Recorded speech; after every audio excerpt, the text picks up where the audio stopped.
Hello दोस्तों, learn with Govind sir YouTube channel पर आप सभी भाई बहनों का हार्दिक स्वागत एवं अभिनंदन है। आज की क्लास में हम लोग देखेंगे अम्ल क्षारक एवं लवण के बारे में। हम लोग देखेंगे अम्ल क्षारक। इससे पहले वाली वीडियो में हमने चैप्टर नंबर 1 डिस्कस किया था, जिसमें हम लोग रासायनिक अभिक्रिया देखे थे। आज हम देखेंगे चैप्टर नंबर 2। ये कक्षा 10 और कक्षा 12 के विद्यार्थियों के लिए बहुत ही इंफॉर्मेटिव वीडियो होने वाली है। सबसे पहले तनुकरण। तनुकरण क्या होता है? जल में अम्ल या क्षारक मिलाने पर आयन की सांद्रता में प्रति इकाई आयतन में कमी हो जाती है। इस प्रक्रिया को क्या कहते हैं? तनुकरण कहते हैं। क्या कहते हैं? तनुकरण कहते हैं। उसके बाद हम लोग देखेंगे पीएच स्केल। पीएच स्केल क्या होता है? पीएच स्केल, पीएच का पूरा नाम पोटेंज हाइड्रोनियम। इस पीएच में पी सूचक है। पुषांश या पोटेंज जिसका अर्थ शक्ति होता है। डिफिनेशन नंबर 1, किसी विलयन में उपस्थित हाइड्रोजन आयन की सांद्रता ज्ञात करने के लिए जो स्केल काम में लिया जाता है उसे पीएच स्केल कहते हैं। ये परिभाषा नंबर 2 है। परिभाषा नंबर 2 कहती है हाइड्रोजन आयन की सांद्रता के ऋणात्मक लघु गुणक को पीएच स्केल कहते हैं। और साथ ही साथ दोस्तों ध्यान रहे, पीएच मान की खोज किसने की थी? तो सोरेनसन नामक वैज्ञानिक ने। किसने किया था? तो सोरेनसन।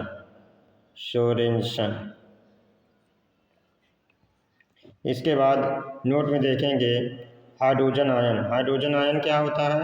हाइड्रोजन आयन क्या होता है? हाइड्रोजन आयन की सांद्रता जितनी अधिक होगी उसका पीएच मान उतना ही कम होगा। किसी उदासीन विलयन के लिए पीएच मान 7 होगा। उदासीन विलयन का पीएच मान कितना होता है? 7। जिस विलयन का पीएच मान 7 से कम है तो यह विलयन क्या होगा? अम्लीय होगा। कैसा होगा? अम्लीय होगा। जिस विलयन का पीएच मान 7 से अधिक है यह विलयन क्षारीय होगा। 7 से अधिक यानी 7 से कम तो एसिड होगा।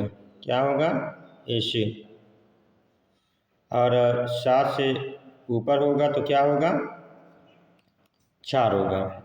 अगला, निम्न विलयनों के पीएच मान। पहला नंबर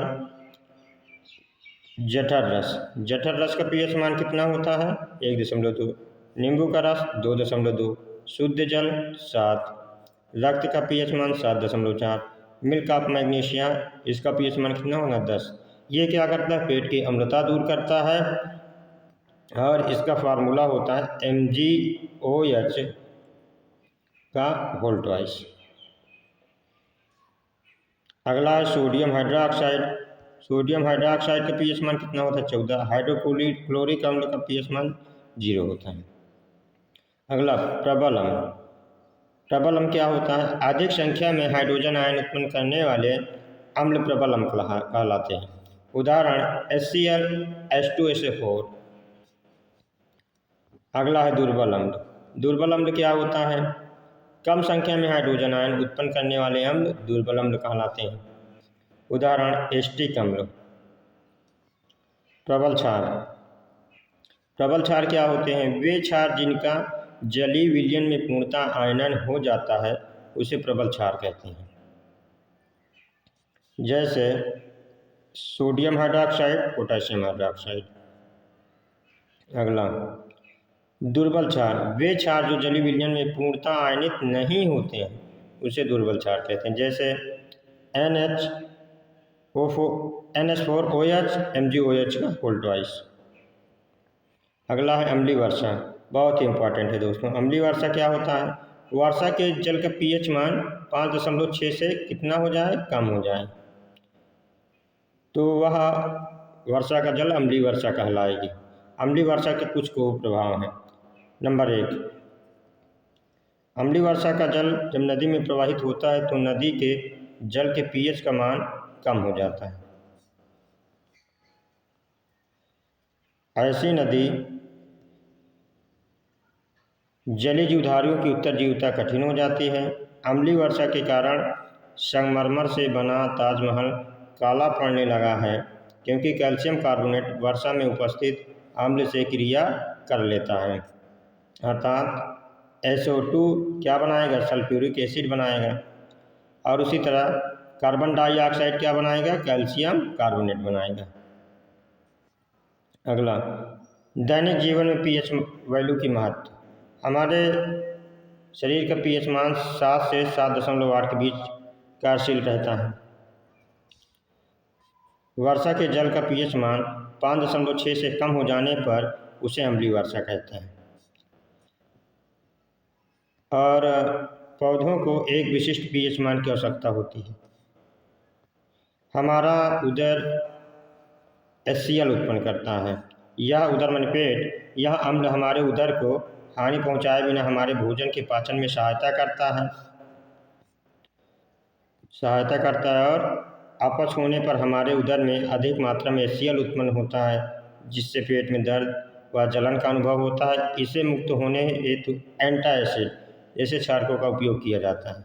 मुंह के pH का मान 5.5 से कम होने पर दांतों का एनामेल संक्षारित होने लगता है।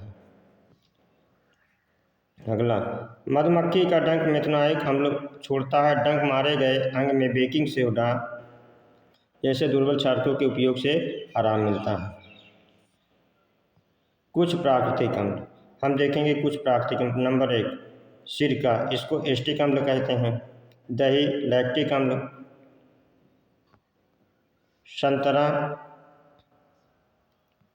संतरा क्या होता है, संतरा सिट्रिक अम्ल, नींबू सिट्रिक अम्ल, इमली टार्टरिक अम्ल, चींटी का डंक मेथनॉइक अम्ल, टमाटर ऑक्जेलिक अम्ल। और पालक में भी क्या होता है, ऑक्जेलिक अम्ल होता है।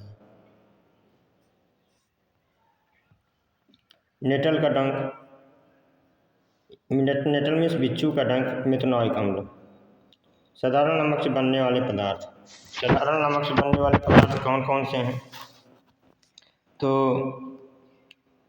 सोडियम हाइड्रोक्साइड, इसे कास्टिक सोडा भी कहते हैं। इसका रासायनिक सूत्र NaOH होता है।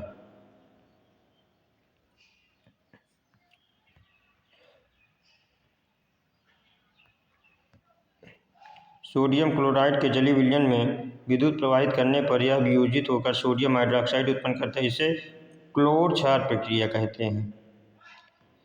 उदाहरण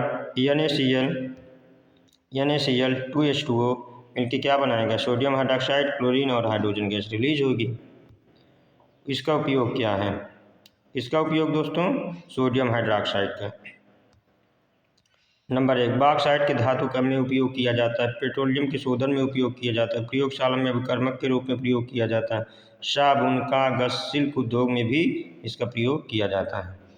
अगला, विरंजक चूर्ण। विरंजक चूर्ण का फार्मूला क्या होता है, CaOCl2। बुझा हुआ चूना CaOH वोल्टॉइस व क्लोरीन गैस की क्रिया से विरंजक चूर्ण का निर्माण होता है। विरंजक चूर्ण कैसे बनता है दोस्तों, विरंजक चूर्ण सबसे पहले बुझा हुआ चूना लिए, बुझे हुए चूने में हम क्या किए, क्लोरीन गैस प्रवाहित किए, क्या बना, विरंजक चूर्ण, और जल इसमें रिलीज हो गया। विरंजक चूर्ण का उपयोग क्या है, पीने वाले जल को जीवाणु मुक्त व रोगाणु मुक्त करने में, वस्त्र उद्योग में विरंजक चूर्ण के रूप में, प्रयोगशाला अभिकर्मक के रूप में, कागज उद्योग में विरंजक के रूप में। अगला है बेकिंग सोडा। बेकिंग सोडा इसे खाने का सोडा भी कहते हैं। इसका रासायनिक सूत्र NaHCO3 होता है। इसका रासायनिक नाम सोडियम हाइड्रोजन कार्बोनेट है। कच्चे पदार्थों में सोडियम क्लोराइड का भी उपयोग करके इसका निर्माण किया जाता है। इसके प्रमुख उदाहरण इस प्रकार हैं, NaCl, H2O, carbon dioxide, NH3, NH4Cl, NHCO3। इसका उपयोग क्या है, स्वादिष्ट खस्ता पकौड़े बनाने में, पेट की अम्लता को दूर करने में, अग्निशामक यंत्रों में, सोडा वाटर तथा सोडा युक्त शीतल पेय बनाने में। अगला नंबर है धोने का सोडा। धोने का सोडा, इसका रासायनिक सूत्र क्या होता है, NaHCO3। बेकिंग सोडा को गर्म करने पर जो सोडियम कार्बोनेट प्राप्त होता है उसे पुनः क्रिस्टलीकरण से धोने का सोडा प्राप्त होता है। तो धोने का सोडा बना कैसे है, सोडियम कार्बोनेट सोडियम कार्बोनेट में 10 जल के अणु हैं, तो क्या बन गया? सोडियम कार्बोनेट और जल के अणु कितने हैं? 10 है। तो इसका प्रयोग क्या है? इसका उपयोग कांच, साबुन, कागज उद्योग में किया जाता है। इसका उपयोग घरों में साफ सफाई के लिए होता है। प्रयोगशाला में अभिकर्मक के रूप में इसका प्रयोग होता है। जल की स्थायी कठोरता को हटाने में भी इसका प्रयोग हम करते हैं। अगला है plaster of Paris. Plaster of Paris क्या होता है? इसका रासायनिक सूत्र क्या होता है? CaSO4 हाफ H2O होता है।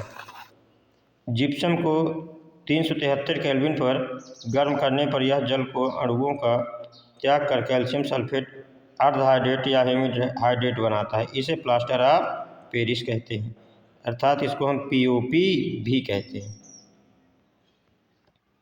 तो उदाहरण प्लास्टर ऑफ पेरिस है, इसमें हम क्या किए? 1.5 जल के अणु मिला दिए, बन क्या गया? जिप्सम बन गया। ये फार्मूला किसका है? जिप्सम का।